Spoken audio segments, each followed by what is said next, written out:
नमस्कार दोस्तों, मैं नीरज ऑर्गेनिक फार्मेसी से आज धर्मपाल माड़ी से पता करेंगे कि बाग लगाने से पहले खेत की तैयारी कैसी की जाए। तो हमारे साथ धर्मपाल माड़ी है नाड़ा से। 30 साल का उनका एक्सपीरियंस है बागवानी का और तकरीबन 1000 से ज़्यादा बाग लगा दिए इन्होंने। तो इनसे आज हम पूछें कुछ सवाल जो हर एक किसान के मन में होते हैं जब वो बाग लगाने के लिए जाता है। तो धर्मपाल जी नमस्कार।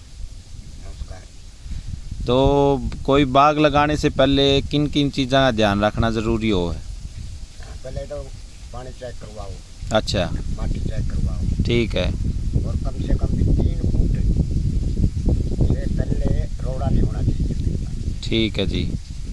अच्छा, एक चीज़ और कि अगर कोई नू चाहे कि भाई मेरे को क्या कहते हैं नींबू का लगाना है या किन्नू का या अमरूद का या आम का, तो उस समय पे क्या क्या चेक करना ज़रूरी है कि हर जगह नींबू का प्लांट लग सकता है या फिर अमरूद लग सकता है या फिर अन्य पौधों का चयन हम अपनी मिट्टी को देखते हुए कैसे कर सकते हैं, और पानी और मिट्टी को देख के किन किन पौधों का चयन किस धरती और किस माटी किस पानी के साथ ठीक रहता है?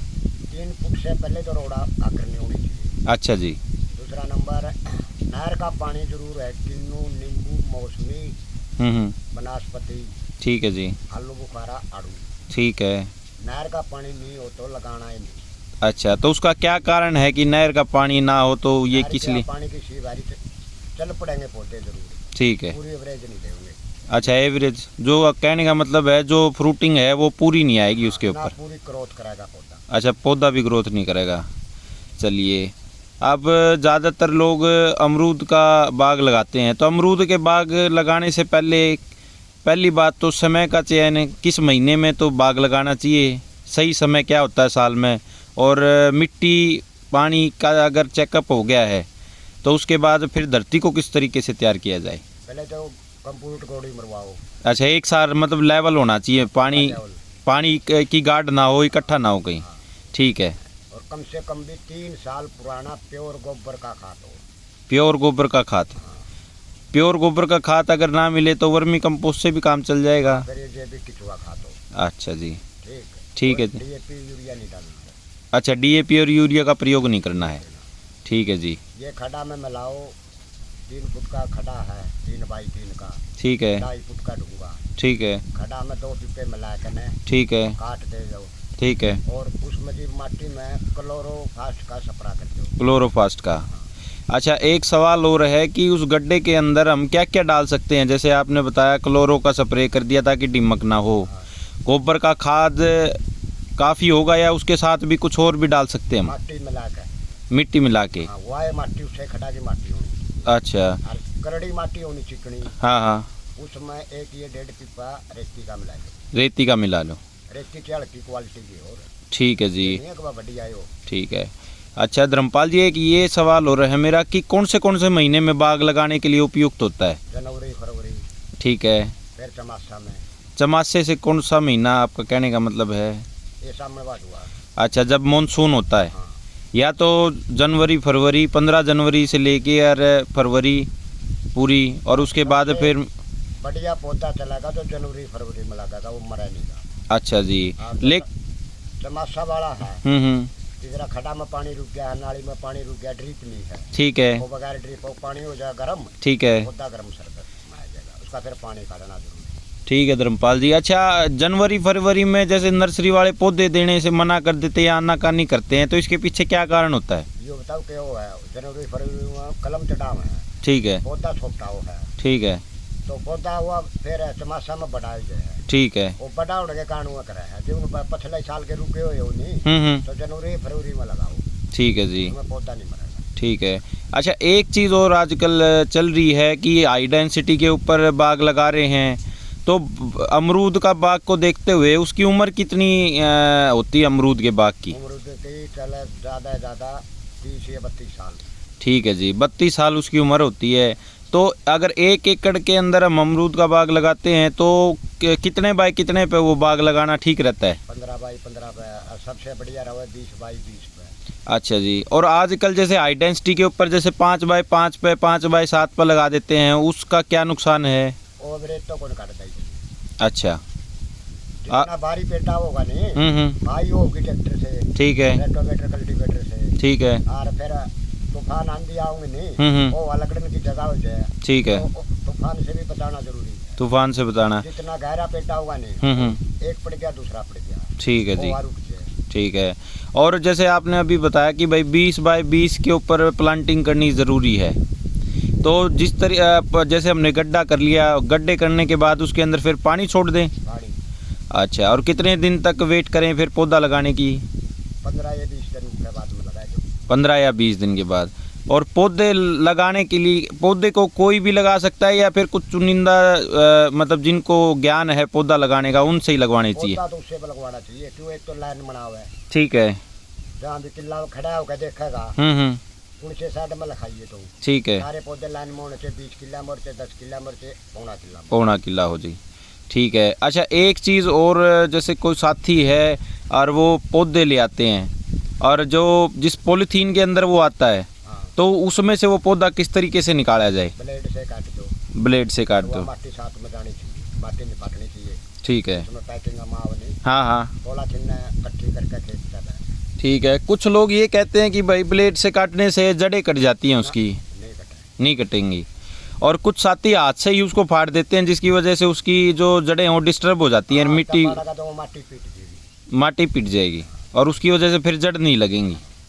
चलिए ठीक है, ये पौधा लगा लिया जैसे हमने अमरूद का, हाथ में लेकर ना थोड़ा आराम से ब्लेड से काट ले, दोनों साइड से काट के उन्होंने लकड़ा होगा, लगा कर फिर उसको खड़ा में लगाओ नहीं, हाँ, जितना भी खड़ा हो 2.5 बाई का 3 बाई का, उसकी पूरी छड़ाई करनी है, छड़ाई करनी है, छड़ाई कर दी है, पानी दे दिया, फिर वो धरती बतराओ नहीं, फिर छड़ाई करनी है, ठीक है, उसमें खड़ा में त्रेड़ नहीं पाटनी चाहिए, त्रेड़ पाटेगी नहीं देगा, ओके, वो वाला पौधा बचे नहीं का मरचेगा। अच्छा, आपका कहने का मतलब है कि जो पौधा जहाँ लग गया वहाँ उसके 2 फुट के चारों तरफ त्रेड, मतलब उसके अंदर गैप नहीं होना चाहिए, गैपिंग से हवा उसके अंदर चली जाएगी, फिर वो पौधा मर जाएगा, पौधा फिर फंगस की वजह से मर जाएगा।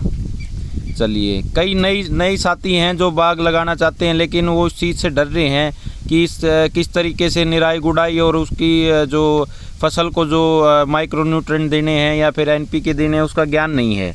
तो अगर कोई नया बंदा बाग लगाता है तो उसको अगर अच्छे से अपना बाग चलाना है तो किस समय पर कौन सी दवाइयाँ या फिर स्प्रे जो है वो करनी चाहिए उसको? जिस तरह हरा मच्छर है, दौड़ा मच्छर है, मक्खी है, केदुआ मच्छर है, बायर कंपनी के कल्फिडोर कर दो, एक टंकी में 35 से 40 दवाई होनी चाहिए, ठीक है। दूसरा नंबर, और जल्दी से बीज से चलाना है पौधा, आला खड़ा होना चाहिए जमीन का, NPK का 20 का 19 के स्प्रे कर दो, 5 दिन के पैसा। चलिए, आपने जो अभी ये कहा कि 30 ml या 40 ml एक टंकी में करना है, तो उस टंकी कितने लीटर की होनी चाहिए? 15 लीटर की। 15 लीटर की, आधी पानी की कर लो, आधी पानी की करके दवाई डालकर फिर उसमें फूल भर लो, दवाई मिल जाएगी उसके अंदर। चलिए ठीक है, पौधा लगा दिया है और ऊपर के जो पत्ते का रोग है उसके लिए बता दिया। मेन को किस प्रकार के और कौन से रोग हैं जो अमरूद के पौधे में आते हैं? बस मच्छर ज़्यादातर लाता है। तो मच्छर से क्या है, उसके वो पत्ते खा लेता है? हाँ, जो ये NP है ये पत्ता फंगस में भी काम करेगी, ठीक है जी, और पत्ता पौधा को खुराक भी देगी, ठीक है। तो नीचा पड़ा है जब में काम करे, ठीक है, पत्ता खाने से ताकत करेगा, ठीक है। और फंगस का भी डर रहता है, जड़ों की फंगस का? फंगस की दवाई आओ है, बीज भंडार कहते हैं, जड़ फंगस की दवाई दे दे, अच्छा, पानी में घोल करके ना, ठीक है। अच्छा, एक और सवाल है कि जो ये स्प्रे किए जाते हैं, कुछ नादान साथी सूखी धरती में भी स्प्रे कर देते, तो क्या सूखी धरती में भी स्प्रे कामयाब है? सूखी धरती में तो कोई फसल पे नहीं करना चाहिए, ठीक है जी, और ज़्यादा काम पड़ता उस टाइम भी नहीं करना चाहिए, ठीक है। कहने का मतलब है पहले आप पड़े करो और जब पैर टिकने लग जाए धरती पर उस समय स्प्रे करना चाहिए, और तापमान ज़्यादा हो उस समय स्प्रे करना नहीं चाहिए, ठीक है। अच्छा, स्प्रे करने का सही समय क्या होता है दिन के अंदर, मतलब कितने बजे से कितने बजे के बीच में सही रहता है? 10 बजे तक कर दो, 10 बजे के बाद में ये शाम के 3 से शाम तक कर दो, 5 बजे तक कर दें, यानी कि अर्ली इन द मॉर्निंग, सुबह जल्दी, और शाम को बाद में नहीं करना चाहिए क्योंकि नमी पकड़ जाए फिर। और नमी की वजह से वो जो स्प्रे करा है वो क्या कहते हैं अपने पानी के साथ सारा का सारा नीचे गिर जाए। और जैसे ये कल्फिडोर है, मोनो है, एनपी है, तो ये जमीन का खटा निकलता है उसमें जरूर है। अच्छा, उसमें ज़रूर मार दे। चलो ये सवाल तो ठीक है। अच्छा, अब कुछ साथी जो क्या कहते हैं कलम चढ़े पौधे लेके आते हैं, वो उनको क्या सजेशन होगा आपका? जैसे कि जहाँ से कलम चढ़ी है कई बार उससे नीचे फुटाव कर जाता है पौधा, उसका अलग चक्कू हुआ है, ठीक है, वो मिलेगा सहार, ठीक है, बागवानी का सामान मिला है। अच्छा, आपके पास हो तो आप दिखा सकते हैं? दिखाएं आप मेरे को एक बार। ये देखिए साथी, हाँ इस तरीके का ये औजार है जो बागवानी का, ये आप किसी भी बीज भंडार से ले सकते हैं। इसमें दो तरीके की कटिंग होती है, एक ऊपर आप ये ब्रास की देख सकते हैं, ये तो चश्मा काटा जो चश्मा चढ़ा हुआ है, ठीक है जी, ये भी चढ़ा हुआ है, इससे और कोई चीज़ नहीं काटनी बांधनी, ठीक है, ये ऊपर से कट करा है, अच्छा कलम करा है। अच्छा, ये जो भी शूटिंग जो भी आ जाती है उसको किस तरीके से काटा जाए? कुछ साथी हाथों से ही उसको काट देते हैं। हाथ से नहीं काटनी है, वो कलम से नीचे है नहीं, तिरछा चक्कू करके ना, पौधा का नहीं चक्कू नहीं होना चाहिए, ठीक है, बाहरली साइड होना चाहिए, ठीक है, इसे मिला के काट करना, पाउडर लगाओ, ठीक है। तो जिस तरीके से कुछ साथियों का ये भी सवाल है कि भाई जो कलम से नीचे का पौधा है, जो देसी पौधा है, और उसमें जो शूटिंग आती हैं वो कितना भोजन ग्रहण कर लेती हैं धरती का? तो देसी भुट्टा का नहीं, कलम से नीचे है, वो तोड़ना जरूरी है, ठीक है, हाथ से तोड़ना नहीं, ठीक है, और कोई दांती से नहीं काटना, ठीक है, ये अलग चक्कू अलग कटर, ठीक है, वो मिलेंगे उड़े बागवानी, ठीक है। तो कितना प्रतिशत भोजन ग्रहण कर लेता है धरती का कलम से नीचे का? कलम वो 75% ताकत ले होगा पौधा की, ठीक है, और जो अपन मेन पौधा चाहिए नहीं फ्रूट वाला, वो 25% मिलेगी। तो यानी कि ज़्यादा ताकत जो है वो कलम से नीचे वाला जो देसी पौधा है जिसके ऊपर कलम चढ़ी है वो ले लेगा। कोई पौधा फ्रूट का होते, ठीक है, ठीक, कलमी पौधा, ठीक है जी, ठीक है, कलम से नीचे होना नहीं, ठीक है जी। अब जैसे हमने बाग लगा दिया है जनवरी फरवरी में, जैसे ही मानसून का जो सीज़न आता है उस समय क्या देख रेख करनी ज़रूरी होती है किसान को? माखी की, मच्छर की, ठीक है, ये पत्ता मरोड़िया लग रहा है, मतलब पत्ता जिसमें सूख के और वो हो जाता है, और फल फ्रूट का पौधा में सूखी डाली नहीं होनी चाहिए, कोई भी माली चक्कर मारे तो हाथ में एक चक्कू और एक कटर उसकी जेब में जरूरी होना चाहिए, ठीक है जी, सूखी डाली पाओगे, कड़िया सूखी पाओगे, ठीक है। और सर्दियों के अंदर पौधे को किस तरीके से बचाया जाए पाले से, ज़्यादा सर्दी से?